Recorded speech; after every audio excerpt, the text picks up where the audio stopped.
नमस्कार, यो खबर भित्रको खबर हो। म सुमन ढुङ्गाना। दर्शकवृन्द, एक साता लामो प्रतिबन्धपछि कुखुरा बजार खुला भएको छ, तर बर्ड फ्लूले राजधानीमा फैलाएको त्रास भने कम भएको छैन। बर्ड फ्लू नियन्त्रणका लागि भनेर सुरु गरिएको अभियान बर्ड फ्लू नियन्त्रण नहुँदै टुङ्गिएपछि यसले नयाँ बहस सुरु गरेको छ। एकातिर व्यवसायीहरूलाई परेको मर्का, अर्कोतिर उपभोक्तामा फैलिएको त्रास अनि बजारमा पारेको प्रभाव, सँगसँगै सरकारी संयन्त्रको प्रभावकारितामाथिको प्रश्न पनि। आज हामी यही विषयमा केन्द्रित हुनेछौँ। बर्ड फ्लूले दिएको त्रास र पारेको प्रभावको सम्पूर्ण चर्चा त गर्ने नै छौँ। सुरुमा यो हेरौँ।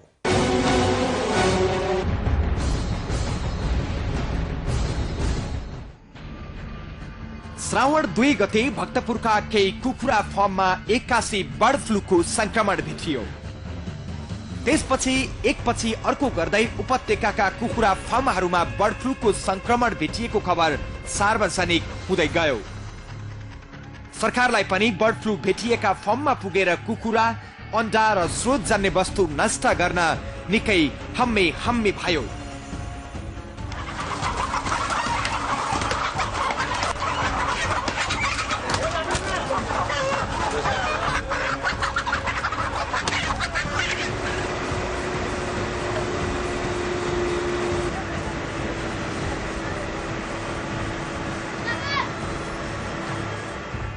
त्यस पछाडि सरकारले गएको बुधबारदेखि लागू हुने गरी उपत्यकामा पंक्षीजन्य वस्तुको ओसार पसारमा रोक लगायो।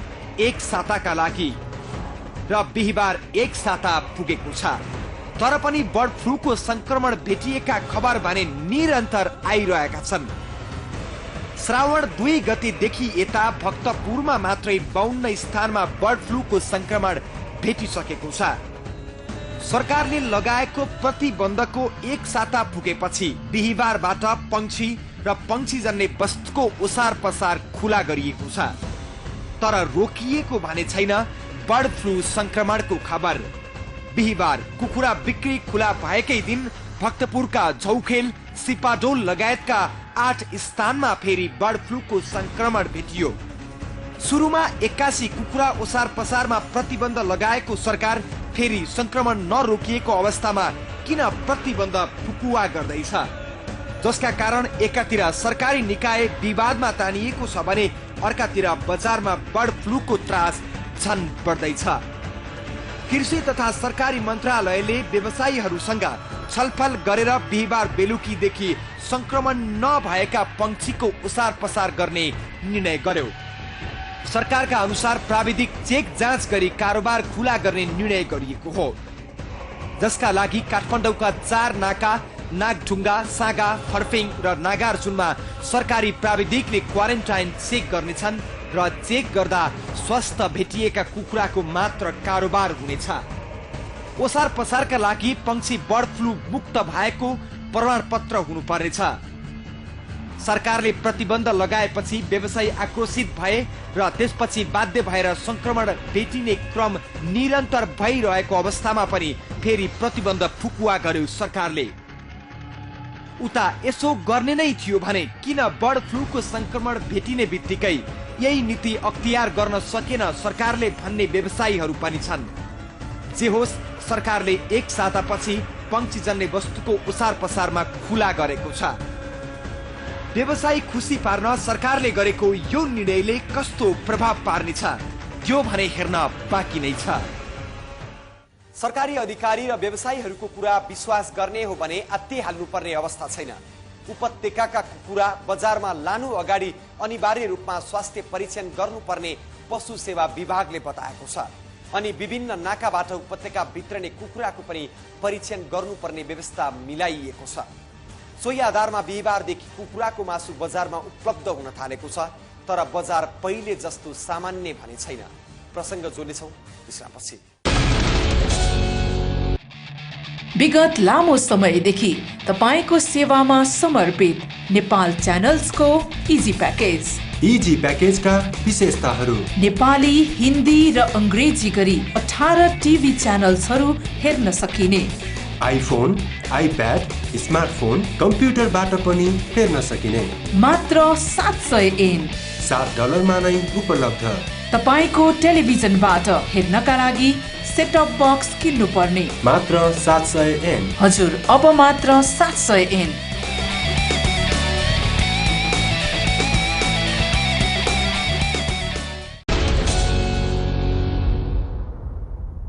दर्शकवृन्द, बेला बेला बर्ड फ्लूको त्रासले नेपाल आतंकित हुने गरेको छ। एभियन इन्फ्लुएन्जा H5N1 भाइरस अर्थात् बर्ड फ्लू चरा प्रजातिमा लाग्ने एक किसिमको रुगा हो। यो रुगा दक्षिण एसियाली मुलुकमा मानिसमा सरेको छैन र मानिसको मृत्यु भएको पनि छैन। यद्यपि यसले ठूलो संख्यामा पंक्षीहरू मरेका छन् र पटक पटक यसको त्रास फैलिँदै गरेको छ। केही दिन यता देशका विभिन्न भागमा बर्ड फ्लू भेटिएपछि यति बेला राजधानी लगायत कतिपय ठाउँहरू आतंकित बनेका छन्। संक्रमण नियन्त्रणको लागि पहल नभएको पनि होइन। बितेको एक साता सरकारले उपत्यकामा कुखुराको किनबेचमै रोक लगाएर नियन्त्रणको प्रयास पनि गरेको थियो। अहिले विशेष निगरानीमा कुखुराको कारोबार खुला गरिएको छ, तर यसले सम्पूर्ण मासु बजारमा प्रत्यक्ष प्रभाव भने पारेको छ।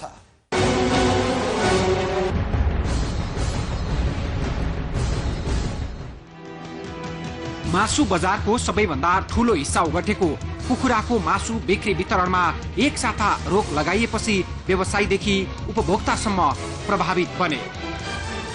बजारमा कुखुराको मासु नपाएपछि त्यसको विकल्प बन्यो खास गरी खसीको मासु र माछा।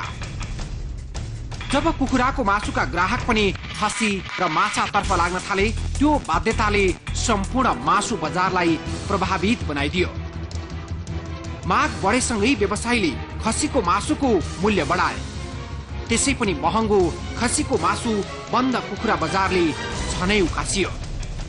एकपछि अर्को गर्दै उपत्यका भित्रकै पोल्ट्री फार्महरूमा बर्ड फ्लू भेटिएपछि सरकारले सतर्कता अपनाउनु स्वाभाविक थियो र गत साता एक साताको लागि कुखुरा र कुखुराजन्य उत्पादन ओसार पसारमा प्रतिबन्ध लगाउनु पनि स्वाभाविक थियो।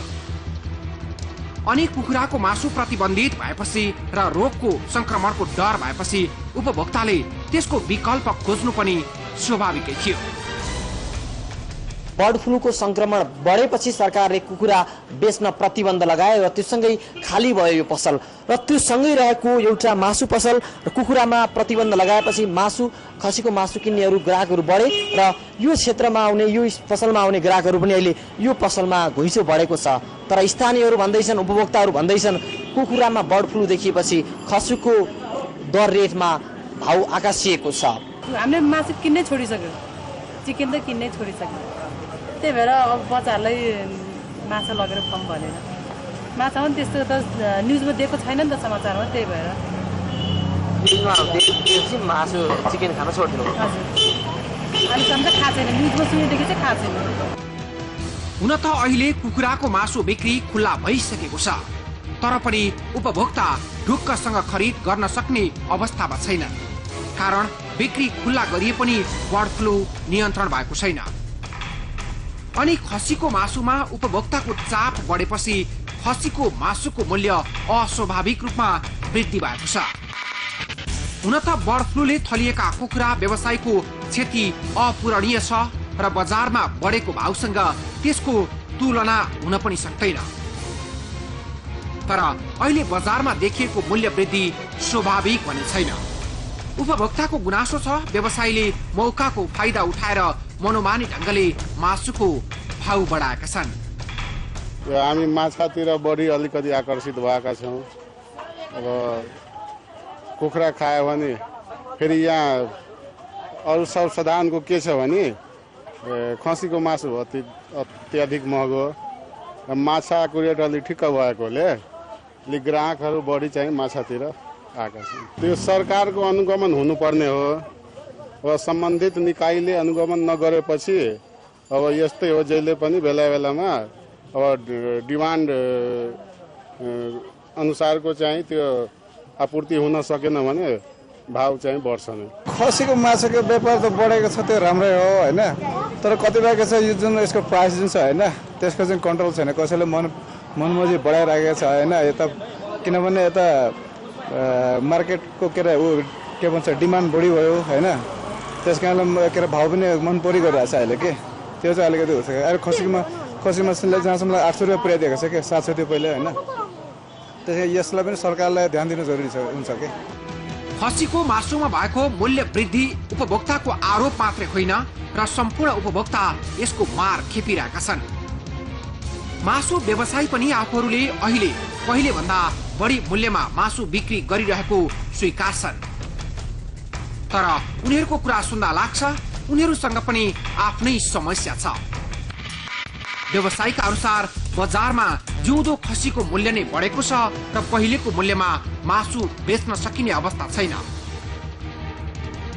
बरु नियमको कार्यान्वयन पक्ष फितलो भएका कारण मौकाको फाइदा उठाउने प्रवृत्तिले प्रश्रय पाएको उनीहरूको भनाइ छ। पहिले भन्दा अलिअलि बढिरहेको छ त्यही हो। अब बर्ड फ्लू लाग्यो भन्यो मान्छेहरू बर्ड फ्लू भएपछि कुखुरा मासु खानु भएन। अब जस्तै एक किलो खाने मान्छेले 8 किलो खाइरहेको छ, 8 किलो खाने मान्छेले 1 पाउ खाइरहेको छ, त्यही हो।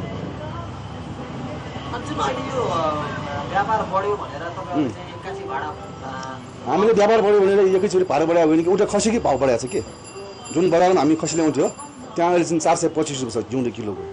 अब त्यसको मूल्याङ्कन गर्दाखेरि हिसाब गरेर जोड राखेर त त्यति पैसा उठ्दैन। मैले त 50 माथि बढाएको हो।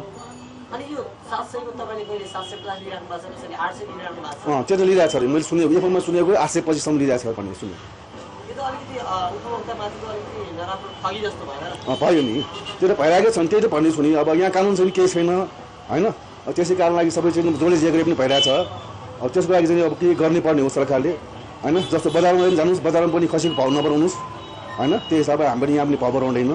अब मालबाट बढायो भने त हामीले कम गरेर बेच्नु त पऱ्यो भने के पछि हामीले पनि गर्नु पर्यो त्यही हो। खसीको मासुको मूल्य आकाशिएको छ त्यो पनि मन लाग्ने ढङ्गले र ठाउँ पछि फरक छ अहिले खसीको मासुको मूल्य। यो एउटा पक्ष भयो। बजारमा देखिएको यो भन्दा पनि डरलाग्दो प्रभाव भनेको बर्ड फ्लूको त्रास हो।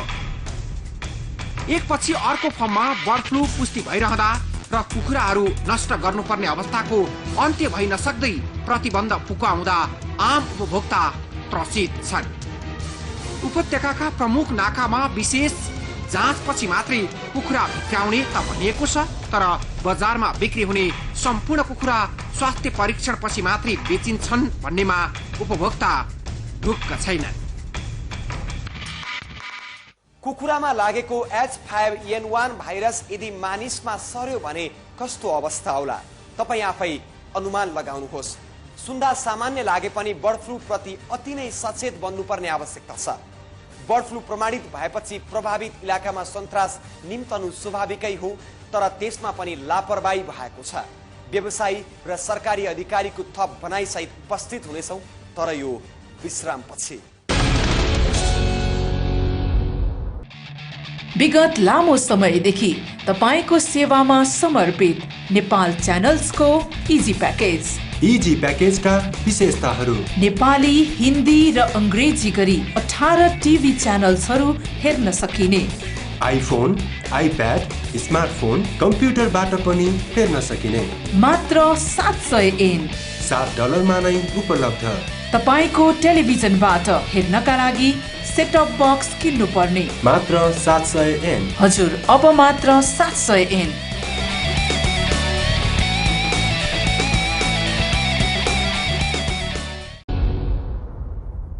दर्शकवृन्द मुलुकमा यति बेला बर्ड फ्लूको त्रास छ। सरकारले सम्भाव्य क्षति न्यूनीकरण गर्ने भन्दै र बर्ड फ्लू थप फैलन नदिन प्रयास पनि गरिरहेको छ तर त्यो काम वैज्ञानिक हुन नसक्दा नियन्त्रणको नाममा उल्टै सन्तास फैलिरहेको छ बजारमा। कुखुरामा संक्रमण सुरु भएदेखि नै संक्रमित क्षेत्र वरिपरिको अवस्था, मानव बस्ती र पोल्ट्री फार्म बीचको दूरी, स्थानीय स्तरमा भएको जनचेतना लगायतका विषयमा सम्बन्धित निकाय गम्भीर बन्न सकेको छैन। यस्तो अवस्थामा कुखुराको कारोबारमा लागेको एक साता लामो प्रतिबन्ध फुकुवा भएको छ। यसले व्यवसायीलाई त उत्साही बनाएको होला तर आम उपभोक्ता झनै त्रासमा छन्। तर पनि व्यवसायी र सरकारी अधिकारी यसबाट आत्तिन नपर्ने बताइरहेका छन्।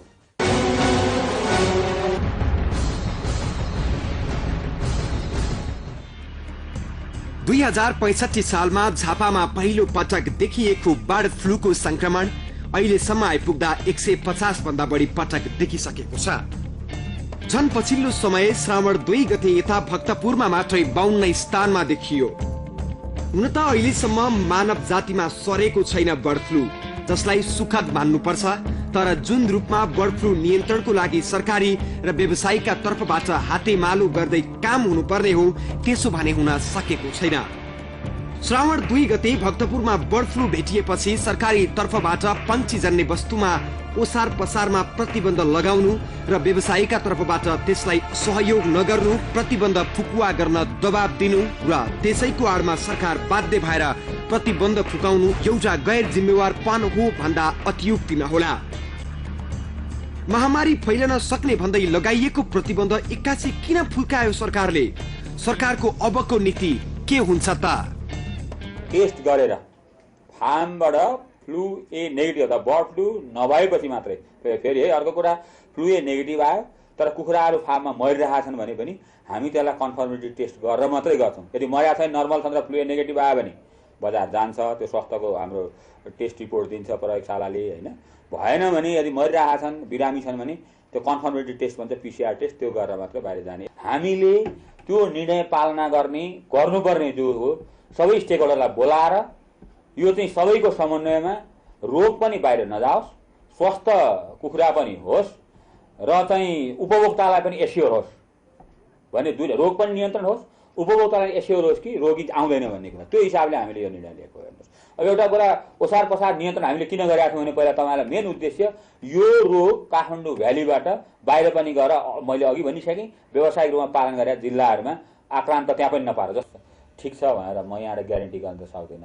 तर एउटा कुरा म के भन्छु भने हामीले 6वटा टोलीहरू बनाएका छौँ। यो सङ्क्रमित कुखुराको मासु पनि छ कि पहिला भनेर उहाँले ललितपुरबाट त रिपोर्ट पनि आइसकेको छ र अरूबाट आउन बाँकी छ र त्यस्तो गुनासो त्यस्तो भएको रिपोर्टहरू आएको छैन भनेपछि अब कुखुराको मासु खाने उपभोक्ताहरूलाई म के अनुरोध गर्छु भने मासु खानुहोस्, पकाएर मात्रै खानुहोस्। एउटा मात्रै रेमेडी पनि पकाएर खानुपर्छ, पकाएर खाँदा विषाणु मर्छ त्यो हो। तर चाहिँ के भने अब सबै ठिक छ मासु भनेर म भन्न सक्दिनँ, तर हामीले खाँदाखेरि पकाएर खायौँ भने विषाणु मर्छ। बर्ड फ्लूको संक्रमण भेटिएपछि एकैपटक भयभरका कुखुरा नष्ट गर्दा निश्चित रूपमा व्यवसायीहरूलाई घाटा नहुने कुरै भएन। सरकारले क्षतिपूर्ति दिने व्यवस्था पनि गरेको छ। तर महामारी नै फैलन सक्ने गरी बर्ड फ्लूको संक्रमण देखिदा पनि किन व्यवसायीहरू संसार माध्यमहरूलाई बढाई चढाई गरेर खबर सम्प्रेषण गरेको आरोप लगाउँदैछन्। कुखुराको मासु खरिदी बिक्री गर्ने समय भनेको बिहान सबेरै कि बेलुका अबेर मासुको पसलमा जाने, त्यसमा पनि कुखुरै आवाज गरेर दिएको छैन, अनि त्यहाँ कुनै मासु नै छैन। अनि तपाईँ हाम्रो फुर्सद दिउँसो 12 बजे समय हुन्छ, अनि क्यामेरा लिएर गएर कमसेकम त्यो फ्रेस हाउसमा गएर खिच्नुहुन्छ, त्यहाँ एकजना पनि मान्छे नबसेकै दृश्यहरू देखिनुहुन्छ। अनि हामीलाई चाहिँ अरू बुढी मरी भन्दा नि कालमर्जीको कुराहरू अलिकति आउँछ। हामीले एउटा सेक्टरमा एउटा कमसेकम दाल भात खान सक्ने, व्यवसायले दाल भात खान सक्ने, सबै साथीभाइलाई साउदी र कतार मात्रै कति पठाउने, कोही त यसो नेपालमा पनि बसौँ भन्ने एउटा वातावरण भएको क्षेत्रमा चाहिँ त्यस्तो किसिमको गतिविधिले हामीलाई ठुलो किसिमको असर परेको कुरा पनि म यहाँलाई निवेदन गर्न चाहन्छु। एकातिर सरकारले बिना अध्ययन आफ्ना गतिविधि बढाउनु, अर्कातिर व्यापारीहरू घाटा हुने डरले प्रतिबन्ध फुकाउन सरकारलाई दबाब दिनु, यी दुवै गतिविधि जनस्वास्थ्यका लागि हानिकारक हुन सक्छन्। त्यसैले हरेक पटक निर्णय गर्दा कसैले पनि औला ठड्याउन नसक्ने गरी आफ्नो काम अगाडि बढाउनु पर्छ सरकार र त्यसलाई सहयोग गर्नुपर्छ व्यवसायीहरूले। नत्र सरकारी तर्फबाट हुने देखावटी काम र व्यवसायीको असहयोगले दुर्घटना ननिम्तेला भन्न सकिन्न। त्यसैले यो क्षेत्रको विकास र सम्भावित दुर्घटनालाई न्यूनीकरण गर्नका लागि खाँचो छ त दीर्घकालीन रणनीतिको। एकातिर बर्ड फ्लूको संक्रमण बढिरहेको छ, अर्कोतिर यसले प्रभावित क्षेत्रका बासिन्दाहरूलाई पनि त्रसित बनाइरहेको छ। अनि रोग नियन्त्रण हुन्छ या हुँदैन भन्ने त्राससँगै किसानहरू क्षतिपूर्तिको लागि अन्योलमा छन्। रोग निम्त्याउने दोष सरकारको पनि होइन, तर रोगका लक्षण देखिसकेपछि अपनाउनु पर्ने सावधानीमा केही कमजोरी अवश्य देखिएको छ। एकातिर उपभोक्ताको त्रास, अर्कोतिर किसान र व्यवसायीहरूलाई मार। खास गरी कुखुराको कारोबारमा संलग्न किसानदेखि सबै तहका व्यवसायी अहिले ठूलो क्षति बेहोर्न बाध्य छन्। क्षति या नाफा घाटाको पाटो भन्दा पनि जनस्वास्थ्यमा जोडिएको विषय निकै गम्भीर छ। हवस् त आजको लागि खबरभित्रको खबर यति नै। भोलि नयाँ विषयका साथ उपस्थित हुनेछौँ। खबरभित्रको खबरको लागि हेर्दै रहनुहोला एभ न्यूज टेलिभिजन। नमस्कार।